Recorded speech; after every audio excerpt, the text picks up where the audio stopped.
അസ്സാം വലൈക്കും. ഇന്നലെ കലോത്സവത്തിന്റെ ഡേ 3 ആയിരുന്നു. അപ്പോൾ ഞാനും എൻ്റെ കസിനും കൂടി പരിപാടിയൊക്കെ കാണാൻ പോയിരുന്നു.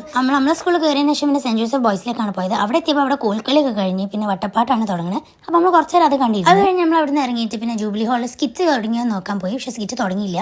അപ്പോൾ പിന്നെ എൻ്റെ സ്കൂളിലേക്ക് നമ്മൾ പോകുന്നത് അവിടെ കഥകളി തുടങ്ങിയിരുന്നു. ആ സമയത്ത് കുറച്ച് നേരം അതൊക്കെ കണ്ടിരുന്നിട്ട് പിന്നെ നമ്മൾ ഫുഡ് കഴിക്കാൻ വേണ്ടിയിട്ട് പുറത്തേക്ക് പോയി. അപ്പോൾ നമ്മൾ അടുത്തുള്ള ലോഡഡിലാണ് പോയത്. എല്ലാം അടുത്തടുത്തായതുകൊണ്ട് അങ്ങോട്ടും ഇങ്ങോട്ടും ഒക്കെ പോകാൻ സുഖമാണ്. അങ്ങനെ നമ്മൾ ലോഡഡ് ഫ്രൈസ് ഒക്കെ ഓർഡർ ആക്കി അതൊക്കെ കഴിച്ച് അങ്ങനെ കഴിച്ചതിന് ശേഷം പിന്നെ നമ്മൾ അവിടെ നിന്ന് ഇറങ്ങി വീണ്ടും നമ്മൾ നേരെ സെന്റ് ജോസഫ് ബോയ്സിലേക്ക് പോയി. അപ്പോൾ അവിടെ ഹൈസ്കൂളിന്റെ വട്ടപ്പാട്ടാണ് നടന്നുകൊണ്ടിരുന്നത്. കുറച്ചേരം നമ്മളെ കണ്ടതിന് ശേഷം വീണ്ടും നമ്മൾ സ്കിറ്റ് തുടങ്ങിയോ നോക്കാൻ വേണ്ടി പോയി. എൻ്റെ ഒരു ഫ്രണ്ട് സ്കിറ്റിനുണ്ടായിരുന്നു. അപ്പോൾ കാണാൻ വേണ്ടിയിട്ടാണ് ഞാൻ മെയിൻ പോകുന്നത്. ഞാൻ രണ്ടാമത് പോയിച്ച് അവിടെ സ്കിറ്റ് തുടങ്ങാനായില്ല. അപ്പോൾ നമ്മൾ തിരിച്ച് വട്ടപ്പാട്ട് കാണാൻ വേണ്ടി വന്ന് അങ്ങനെ എൻ്റെ ജഡ്ജ്മെന്റ് ഒക്കെ കണ്ടതിന് ശേഷം സ്കിറ്റ് തുടങ്ങാനുള്ള സമയം. അപ്പോൾ നമ്മൾ നേരെ വീണ്ടും കാത്തഡ്രൽ ജൂബിലി ഹാളിലേക്ക് പോയി. ഹയർ സെക്കൻഡറിയിലേക്ക് തോന്നുന്നു 3-4 ടീമുണ്ടായത്. അതിൽ നമ്മുടെ സ്കൂളിലാണ് ഫസ്റ്റ് കിട്ടിയത്.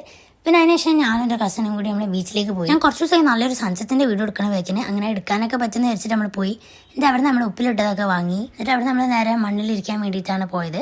അപ്പോൾ വെയിലിന് നല്ല ചൂടൊന്നുമില്ല, കാരണം സൺസെറ്റ് ആവാനായിക്കുന്ന ഏകദേശം. അങ്ങനെ നമ്മൾ അവിടെ കുറച്ച് നേരം ഇങ്ങനെ ഇരുന്ന് മാങ്ങൊക്കെ കഴിച്ചു. സൺസെറ്റ് ഒക്കെ കഴിഞ്ഞിട്ടുള്ള ഫുള്ള് വീഡിയോ എനിക്ക് എടുക്കാൻ പറ്റില്ല. അതിന് ഇരുന്നാലും ബസ് പോയിരുന്നു. അപ്പോൾ പോണ വഴിക്ക് നമ്മൾ ഐസ്ക്രീം വാങ്ങിയിട്ട് നമ്മൾ നേരെ വീട്ടിലേക്ക് പോയി. അപ്പോൾ അത്രേ ഉള്ളൂ. താങ്ക്